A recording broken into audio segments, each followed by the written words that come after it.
Olá, meus irmãos, presbítero e irmão Diego, para mais uma previsão da nossa revista Atualidade Cristã, Ministério Internacional do Guará.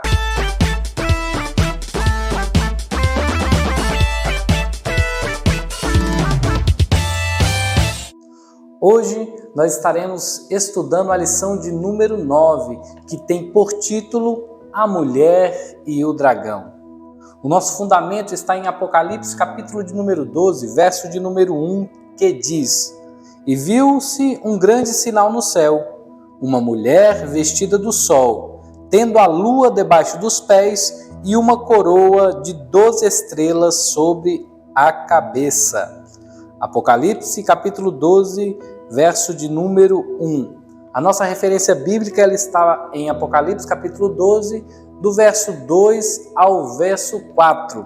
Os irmãos leiam em casa, acompanhem, tirem as suas dúvidas, para que quando chegarmos na escola bíblica dominical, estejamos sem dúvidas e se houver alguma dúvida, tirarmos ela com o professor. Amém? A nossa introdução diz assim: a interpretação correta das Escrituras Sagradas é fundamentada nos ensinamentos de Jesus, revelados pelo Espírito Santo. Irmãos, aqui a introdução já vai nos dizer que toda a inspiração da palavra, ela vem de Deus, nós sabemos disso. E a interpretação correta, ela tem que ser baseada diretamente aos ensinos de Cristo, e revelada pelo Espírito Santo. Qualquer achismo parte do homem. Só podemos saber se a palavra é revelada, se ela estiver em conformidade com o que Cristo nos ensinou. Amém? O tópico de número 1 diz assim: um grande sinal no céu. Uma mulher vestida de sol.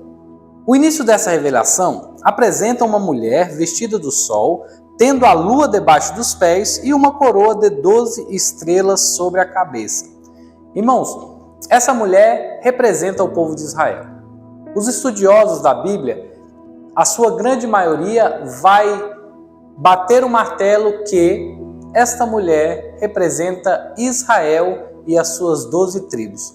Porque desde a queda do homem até os dias de hoje, o diabo tenta destruir o povo de Deus, e isso nós iremos aprender na nossa lição. Olha, ela representa o próprio povo de Israel e as suas 12 tribos. Esta revelação de Apocalipse é explicada pelo sonho de José.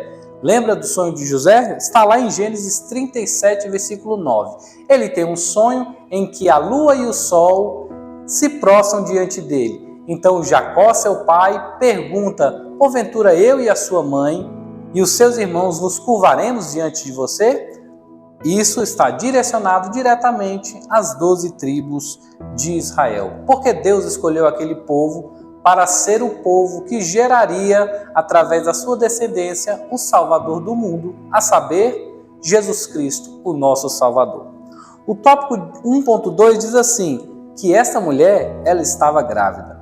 Desde a queda do homem, o Senhor prometeu que o Messias que viria, ele pisaria a cabeça da serpente.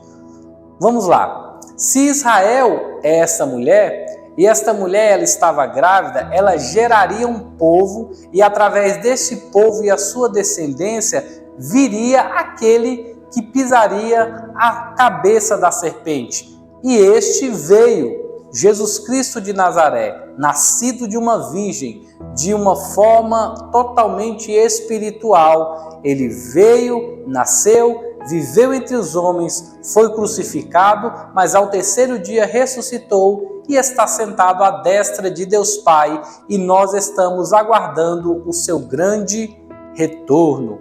Então, esta mulher é Israel e ela estava grávida de um povo que viria gerar a quem? A Cristo Jesus, o nosso Senhor. Nós estamos fazendo uma leitura mais rápida, por quê? Porque isso incentiva os irmãos a estudarem a palavra, virem até a escola bíblica dominical. Não falte, irmãos. Se você tem alguma dúvida, nós temos professores capacitados para tirar as dúvidas nos comentários, mande uma mensagem, estaremos assim de uma forma gratificante, respondendo a cada um dos irmãos conforme as Escrituras Sagradas. Não deixe de tirar as suas dúvidas. Tópico de número 2 vai falar que outro sinal no céu, um dragão vermelho. Quem era esse dragão? Esse dragão, ele representa o próprio diabo. Esse dragão, ele é apresentado como o nosso adversário.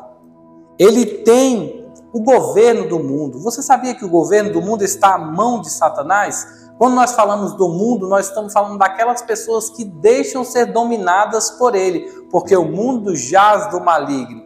Mas eu e você, que estamos debaixo da proteção de Deus, não fazemos parte deste governo satânico. Nós fazemos parte do governo celeste. E há um que nos governa, a saber, Jesus Cristo de Nazaré. Amém, irmãos? O tópico 2.2 diz assim: ele levou consigo uma terça parte dos anjos, uma terça parte das estrelas. Lembra-se, irmãos, que teve uma batalha no céu. Satanás, ele quis ser semelhante a Deus. Ele não quis ser superior a Deus, porque Satanás sabe que ninguém pode ser superior a Deus, mas ele queria ser semelhante ao Altíssimo. E querendo ele ser semelhante a Deus, ele seduziu, ele enganou a terça parte das estrelas, a terça parte dos anjos. E quando eles se rebelaram contra Deus, Deus dá ordem ao seu arcanjo Miguel, que levanta o seu exército celestial, derrota Satanás e a terça parte que se juntou a ele, e eles foram lançados para baixo, para a terra. E desde então, eles começam então agora a perseguir o povo de Deus, para que o plano e o propósito de Deus não venha a se cumprir. Amém? O tópico 2.3 vai dizer assim, que a mulher fugiu para o deserto. Se tratando do povo de Israel, o povo de Israel foi um povo muito perseguido, irmãos. Foi um povo que foi de todas as formas castigado pelo próprio Deus, pela sua desobediência, mas também ele foi perseguido por Satanás diretamente. Por quê? Porque Satanás sabia que deste povo viria o Salvador do mundo. Por isso ele fez de todas as suas formas para destruir o povo de Deus. Lembra-se quando Jacó fala acerca de Judá, que Judá era um leãozinho, que Judá ele seria aquele que viria a dar continuidade à descendência do próprio Cristo? Mas você se lembra que Satanás ele toma conta dos filhos de Judá, o seu primeiro filho era mau. Ele se casou com uma moça chamada Tamar. Ele era um homem mau e Deus matou ele. O segundo filho, para não dar descendência para o seu irmão, também fez coisas más aos olhos de Deus e Deus o matou. Judá, por medo, não deixou o seu filho mais novo casar com Tamar. Enganou a moça e isso atrapalharia os planos de Deus. Mas Deus não deixa os seus planos serem frustrados. Tudo que ele planejou se cumprirá. Então ele move circunstância até que Judá e Tamar tenham um relacionamento e desse relacionamento nasça filho que dê continuidade à descendência de Judá. E isso até chegar ao rei Davi. Porque da descendência de Davi viria o rei que regeria todas as nações. Mas Satanás não deixou de tentar frustrar o povo de Deus. Lembra-se que Acabe foi um rei mau. Deus mata Acabe, Deus mata Jezabel.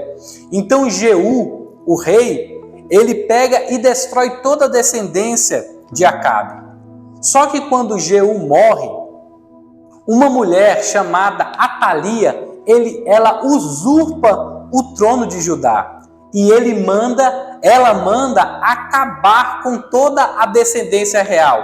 Usada por Satanás, ela tenta acabar com toda a descendência real. Se ela logra êxito, em acabar com todos, assim os planos de Deus seriam frustrados, porque não teria ninguém da casa de Davi para dar prosseguimento à promessa. Só que a tia de um jovem chamado Joás esconde ele no templo. E durante anos ele fica escondido, até completar 7 anos e ser apresentado como rei. Então aí dá-se continuidade à descendência de Davi e completando assim mais uma fase do plano de Deus. Satanás tenta destruir esse povo, mas ele não consegue. Por quê? Porque é Deus quem zela por ele. Já entramos aqui no tópico de número 3. Um varão que há de reger as nações. Deu à luz a um filho.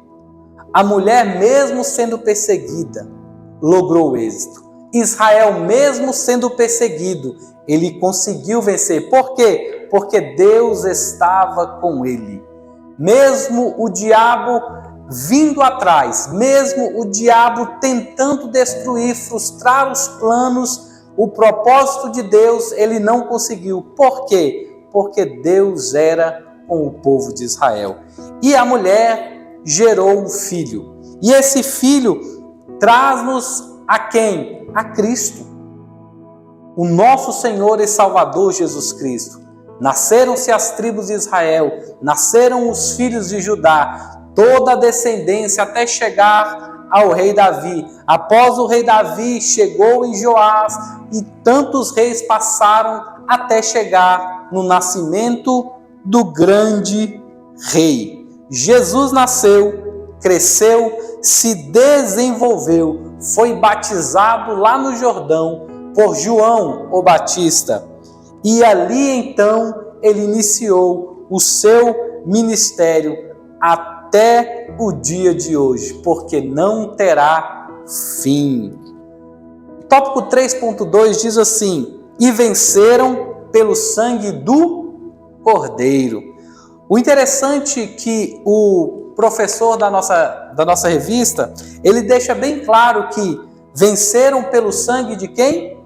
Pelo sangue do Cordeiro. Não foi pelo sangue dos apóstolos, não foi pelo sangue de nenhum rei. Eles só podem vencer pelo sangue do Cordeiro. Foi Jesus, o nosso Cordeiro, que foi perseguido. Jesus foi perseguido. Herodes tenta matar, ele foge, ele retorna.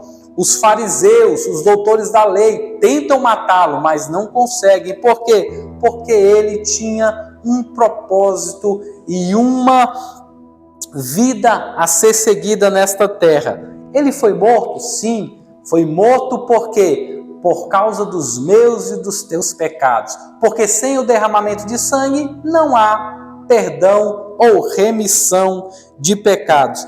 Da maneira que, desde aquele tempo até os nossos dias atuais, eu e você só podemos vencer pelo sangue do Cordeiro. E esse Cordeiro, ele é Jesus Cristo de Nazaré. Então confiemos no sangue do Cordeiro. Confiemos no poder que há no Cordeiro, porque só Ele é capaz de nos resgatar e nos livrar das tentações e das perseguições nesta vida.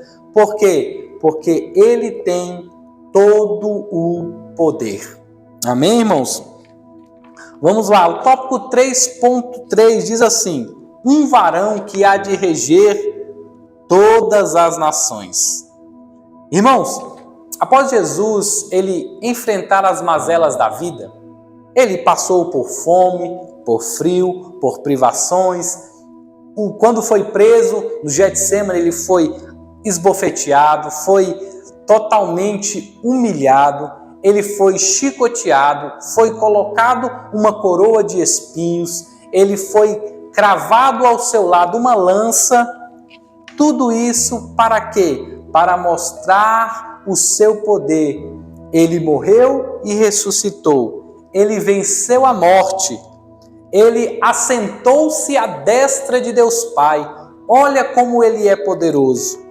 Olha como o nosso Senhor e Salvador, Ele tem poder. E por Ele ter vencido a morte, foi-lhe dado o direito de ficar à destra de Deus Pai. E sabemos nós que Deus a ninguém julga, a não ser a Cristo, porque foi-lhe dado esse poder. Mas um dia Ele voltará.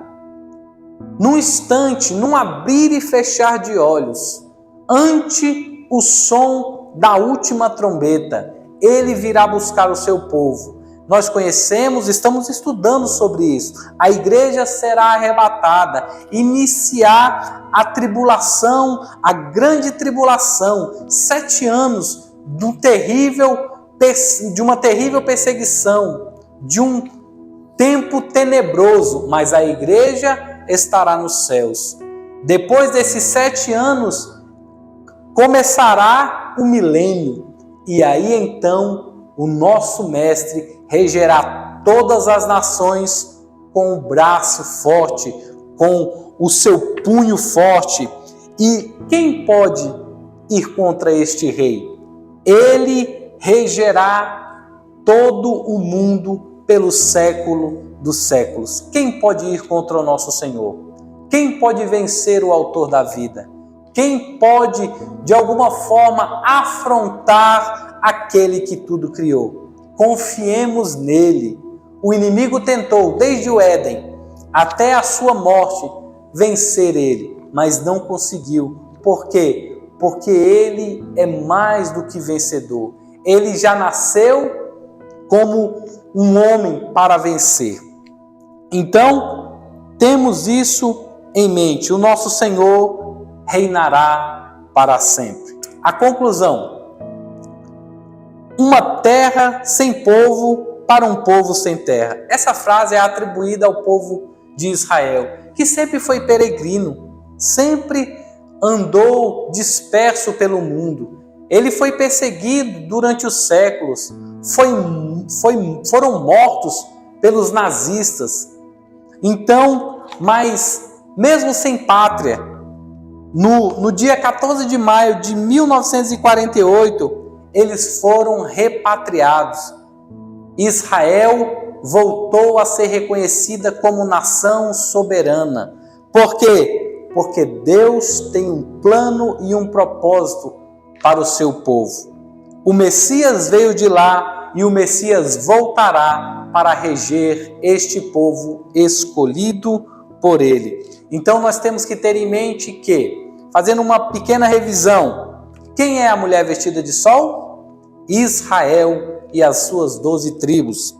Quem é o grande dragão vermelho? Satanás, o adversário de nossas almas. Quem é o varão que há de reger todas as nações? Jesus Cristo de Nazaré. Faça um resumo sobre a história de Israel. Irmãos, estude sobre a história de Israel. Faça um resumo, pesquise sobre este povo tão perseguido, mas tão agraciado por Deus. Amém? Esta foi a nossa previsão. Fomos rápidos, por quê? Porque o nosso tempo é curto, mas não deixe de participar nos comentários e na nossa Escola Bíblica Dominical. Deus abençoe a vocês e até a próxima, se Deus nos permitir.